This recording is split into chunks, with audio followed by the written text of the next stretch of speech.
in the money media coverage leading up to the Breeders' Cup Pennsylvania Derby, the final grade 1 of the year, restricted to 3-year-olds on the dirt, happening in Pennsylvania. PTF and JK here with our thoughts. JK, Pennsylvania Derby. We're also going to talk about the Cotillion. I don't know what word I was trying to say. Going to see the return of the races to Thorpedo. Anna, we'll do that one towards the end of the video. But let's start off with this Pennsylvania Derby. And the first horse we're going to talk about in it is the one who is listed as the morning line favorite. That's a runner called Stronghold. There was some wise guy support for this horse back in the Kentucky Derby. Been seen since running an okay second in the Indiana Derby. I was a little surprised to see this one as the morning line favorite. You? Well, I think it's a second choice. Pete, the 7 Dragoon Guard, I think it actually might be a couple points shorter. But you're right.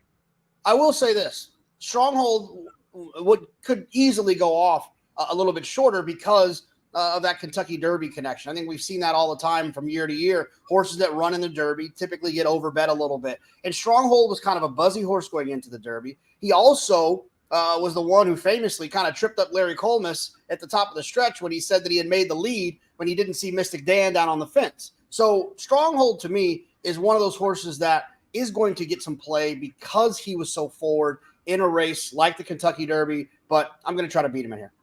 You're absolutely right. Dragoon Guard, the top choice on the morning line at 9-5. This one coming from success in the West Virginia Derby. But I'll tell you what, when I look through these PPs, JK, I see a horse who's been able to control pretty slow paces. I think it's a rather different scenario here. Am I underselling Dragoon Guard?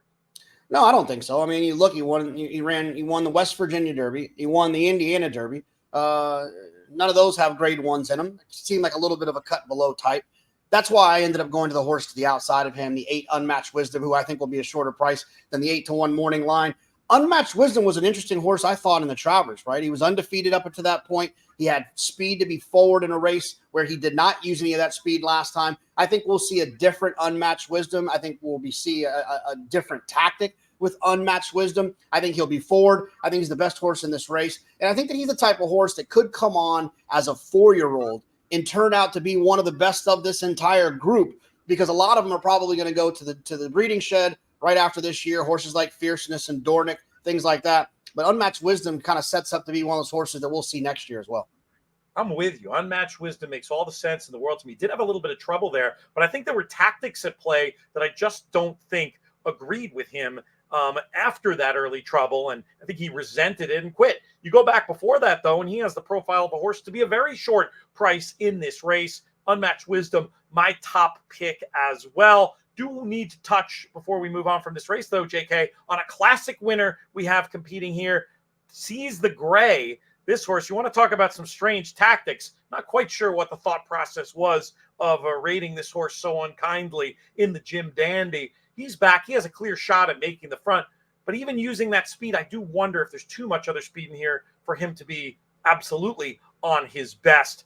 I'm mildly against, but speed kills, and I wouldn't argue with anybody who liked him. Where do you stand with Seize the Gray? Yeah, I'm looking for backers for my Seize the Gray will never win another grade 1 type of wager that I famously lost on Serengeti Empress. I think the time was the time in the Preakness where he took advantage of that situation. I think he's too much of a circumstantial horse, and there's a lot of other really good ones in here. I'm just not really into Seize the Gray in this spot. Couple of things we need to tell you before we get to our analysis of the Cotillion. One, this podcast, this video cast, whatever you want to call it, video, that's the word, brought to you by our friends at Morning Line Club. This is a really exciting new way to approach thoroughbred ownership. You buy shares in the portfolio. You can get your entry free. It's $1,000. You have to go through a very brief process to become accredited. And then in a few months' time, there's going to be a vibrant secondary market. But starting right now, you can invest in the future of racing with Morning Line Club. Want everybody to check it out. morninglineclub.com. That's the URL to go to. Also, while you're here, we talked about the Breeders' Cup coming up. That means loads of extra coverage from In the Money Media. Best way to stay on top of it is to subscribe to this In the Money Media YouTube channel. Encourage you to do that. Click that notification bell so you never miss any of our YouTube exclusive content. Let's talk about the Cotillion. This goes as race number 12 on Saturday, one race ahead of the Pennsylvania Derby. I'll just ask the question that really is the most important one. Is there any beating Thorpedo Anna? No, I don't think there is. I think she's the best 3-year-old filly. I think she's the best filly and mare in the country going 2 turns on the dirt. But I will say this. I do believe that this Cotillion is the most important race that we will see between now and the first Saturday in November as it pertains to the Breeders' Cup Classic. And the reason I believe that's the truth is because we're not going to see Fierceness run again. But Fierceness and Thorpedo Anna both got 111 Beyer speed figures.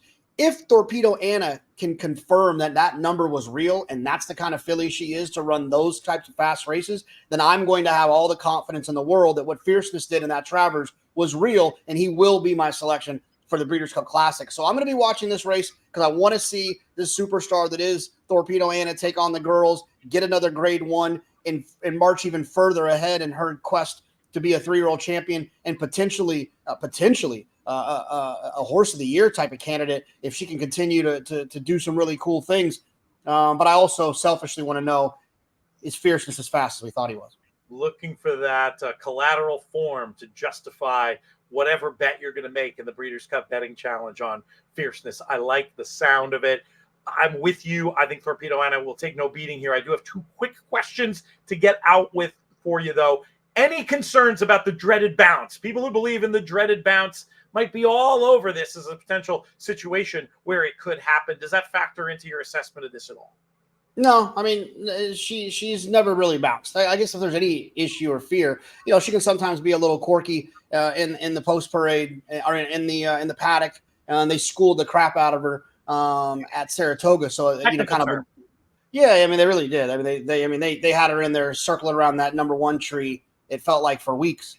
So she was pretty good on the day. So that's obviously a concern, but no, I think she's just too good for these horses. I think Mystic Lake is probably interesting underneath. For Safi Joseph, I thought this horse ran well in the past 2 starts, but I don't think Mystic Lake has beaten Thorpedo Anna. You anticipated my last question. Can we give the folks an exacta partner with the idea of making money? Would that be it for you? Thorpedo Anna over Mystic Lake? Yeah, I mean, the rest of them, someone else can run second, obviously, but I think that Mystic Lake's the interesting one at a price. Tarifa was going to take a little bit of money as an alternative, and I'm not really convinced. Appreciate you, JK. Appreciate everybody out there for watching. You've heard what we think. Let's hear what you think. Drop us a comment letting us know who's going to win the Pennsylvania Derby. I almost called it the Parx Derby like you did on that other show. The Pennsylvania Derby and the Cotillion. And make sure you check us out elsewhere, especially on our podcasts, in the Money Players Podcast and Horse Players Happy Hour right here on YouTube.